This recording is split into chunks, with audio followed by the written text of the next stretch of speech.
Is Kyler Murray at 1.3 million a bargain, or is this a bad buy?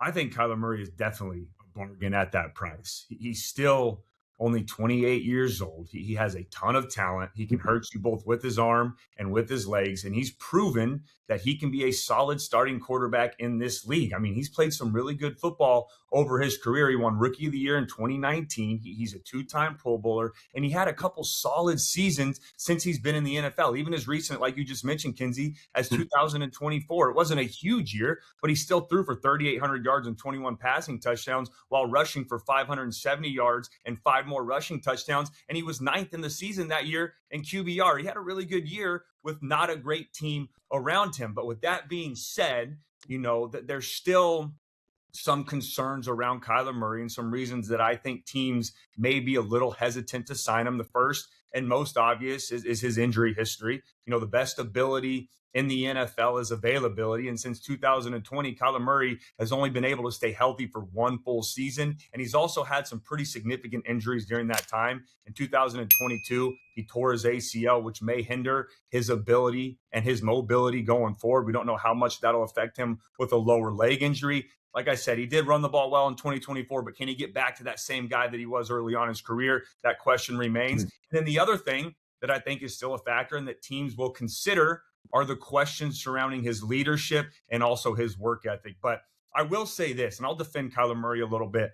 If you look at his time in Arizona, he was voted as a team captain for 5 straight seasons. And you guys know that's voted upon by your peers. That's voted upon by the players. That's not voted upon or given out by the coaching staff. So obviously the players still view him as a leader in that organization. Those are the guys that work with him day in and day out. There's a lot to like still about Kyler Murray's skill set. And even with those negatives, I think they are immediately erased because of this price of being able to get him at $1.3 million.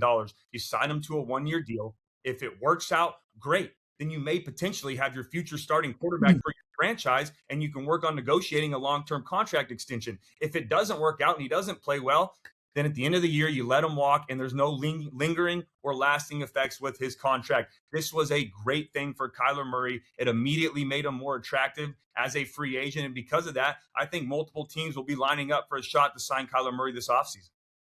No, I'm with Cody, man. I think it's a great bargain. I think he immediately, at the moment he's cut or released, he immediately becomes the number one available quarterback, man. Just from what he's done in the league. He got more starts than guys.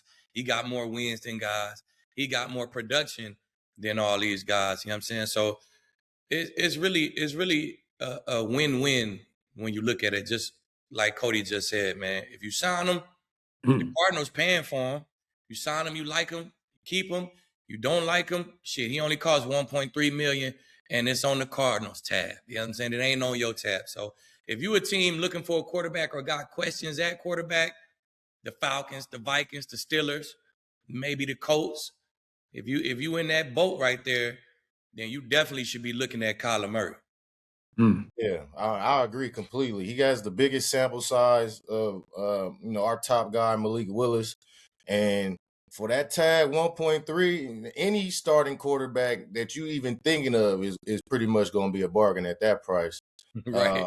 Like Lee said, the Vikings, Steelers, Jets, even if you may have a quarterback competition, you could bring him in at that price. If he's not going to guarantee to be your starter at 1.3, sure. I mean, it's not many positions you could get somebody at 1.3 as a starter in the NFL period. So it's definitely a bargain and a steal. And with Kyler's ability, I have no doubt that he's a starter in this league.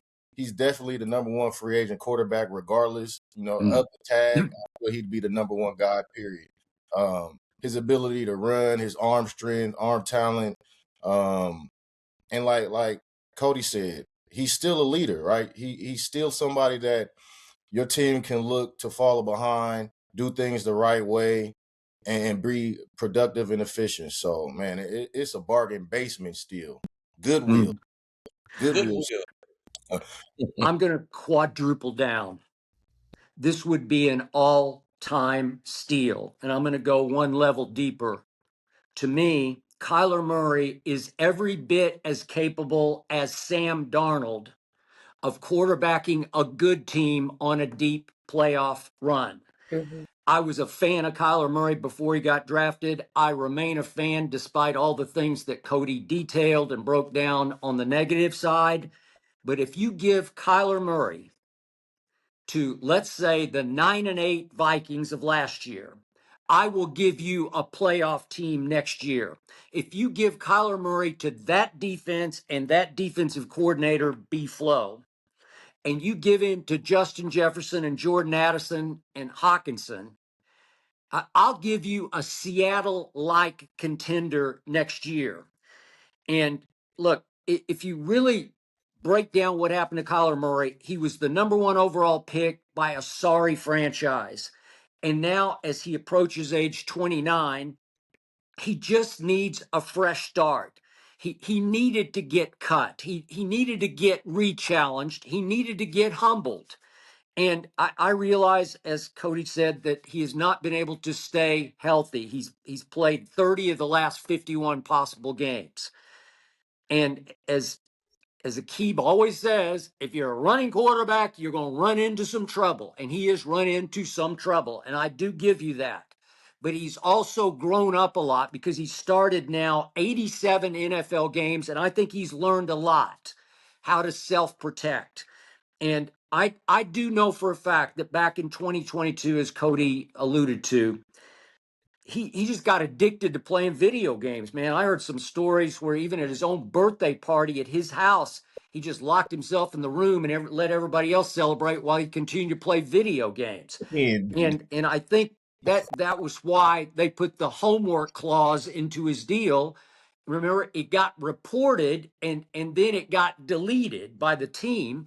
But I was glad, actually, that it got reported because I think Kyler needed that sort of public humiliation over a homework clause because he needed to grow up and lock back in on putting football first in his life. And whoever gets him now is going to get him at a very good place. And I agree with Cody and TJ and Akib on the whole idea of he's got leadership, he's got charisma. I know he's only like 5'10" and an eighth, but he is put together. He goes about 210. And if you want to call him a toy cannon, you can call him a toy cannon, but he's got a cannon of an arm. He's been clutch in key situations. He's been accurate. That 2024 year, if you break down the stats, he went 8-9, but he was 69% completions, 20, as Kinsey pointed out, 21 to 11 interceptions.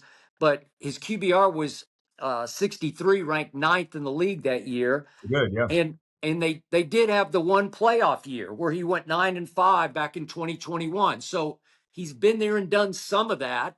And I think it's right on time for somebody to get the steal of the century at 1.3, where you have a very experienced, talented, still young quarterback who actually should be entering his prime right now. And you put him right place, right time. I just love it's what Sam did, obviously, with the Vikings going back 2 years ago. I think they could go on that kind of a run. Mhm. Sam wasn't ready to finish it off, but now I think Kyler could finish it off. And I think he'll definitely be motivated because I mean you don't have no money in the future. Like I said, we play today for our paper tomorrow. You know what I'm saying? Okay. That's how we play. So Yeah. no money on the table. He's gonna have an amazing offseason. He's gonna come in great shape. He's gonna study his ass off. He's gonna be trying to earn a big deal for somebody, man. So it's gonna get a real motivated Kyler, man. And like you said, this is the age, especially at quarterback, when you really start to come into your prime. The game slow down for you a little bit. And I'm excited for him, man. I think he really deserved this. He really need this. And I'm excited to see where he go. Yeah. So Cody, back to Cody real quick. Yep. Do you like his arm? Do you like his accuracy? Do you like the mechanics? Yeah, I was just about to say that, Skip. Yeah. Yes, Kyler Murray is a mobile quarterback, but there's a difference between being able to scramble and making some throws down the field and keeping your eyes down the field and becoming just a run-first quarterback. He's not a run-first quarterback. He has the arm talent and the ability to create outside the pocket while still being able to throw on the run and making some plays down the field. He's not a guy that is a runner first and then, will have to throw it sometimes in the pocket. He's a throwing first quarterback. I think he's got a great arm on him. And if given the time, I know there's some arguments right now saying, well, he can't throw in the pocket, his size, that hurts him. I'm not buying that. I've watched his tape, man. He's made some really good throws inside the pocket. He can make throws in rhythm. He can make throws off schedule. He can make throws off platform. He can make throws falling away. He has the ability and the talent and the skill set to be a starting quarterback in this league. And I still think he has a lot of football ahead of him. If he can go to the right situation and get with the right coaching staff and the right team around him, there's still a lot to like there. Yeah, I know one thing. When I was in Arizona with him, he has a sense of something's going wrong and something's going right. Now, when I was there with that coaching staff, it wasn't a lot of things going right. It was just, I wouldn't say a loser mentality, but they weren't doing the things that were required to win. And that was through the daily things of practice, right? If you mess up in practice, you don't just move on to the next thing. You run it back until we get it right. And he came to me like, yo, TJ, is this, how you guys did things in Denver? And I was like, hey, nah, this ain't really how we did things. And we ain't leave nothing on the table. So I know he wants to win. He's going to put his best foot forward. And at times, when winners are in non-winning situations, they might be labeled certain things. I was a victim of that myself. So it's just the way it goes. But all the talent's there. All the 1-2 is there. Get somewhere with a running game and some defense, man. And like you said, Skip, you could see him in an NFC, AFC championship.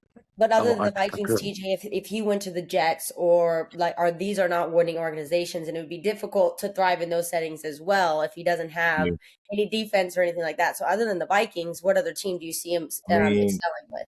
I think Pittsburgh, depending on what they do with Rodgers. I think the Falcons will be. Falcons. Yeah, Falcons.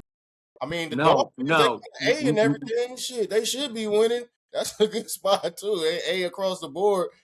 With I just don't want to see Kyler go to Kevin Stefanski in Atlanta. That's a non-starter for me. Yeah, but also good team though. I was about to say, I know Kyler Murray wants to go work with Bijan and Drake London and Kyle Pitts. Yeah, guys, I promise you that.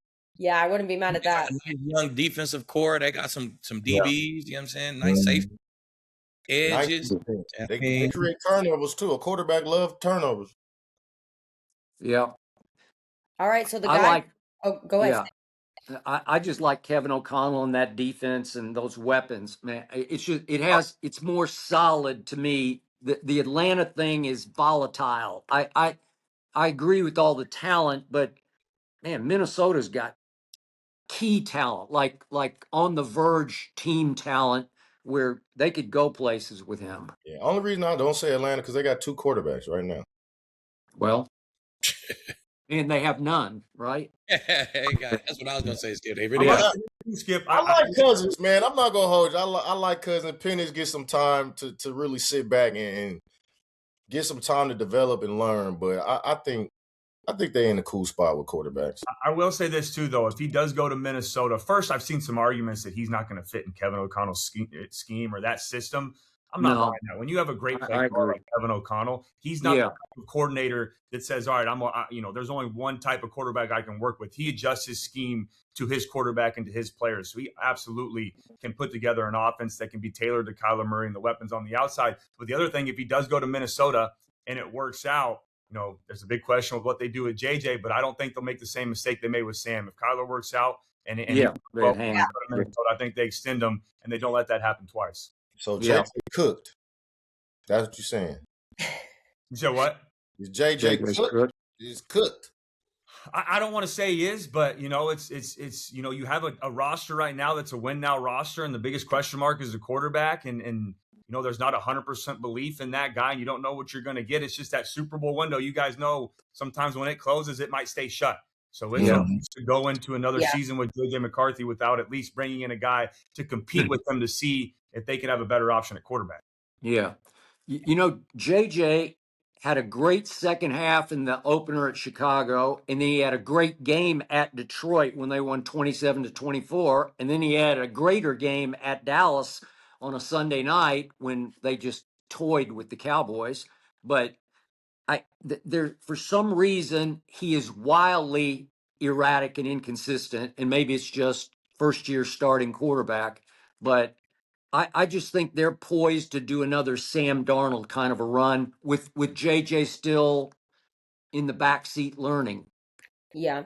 Well, as long as Kyler can stay healthy. If not, then JJ's going to get another chance. But a lot of question marks with Kyler right now. Everybody agrees, though. This is a steal. This is a great deal. So I'm excited to see what happens with him. And I hope he can put the video games down and show everybody who I he think he is will. and what he's got. Yeah.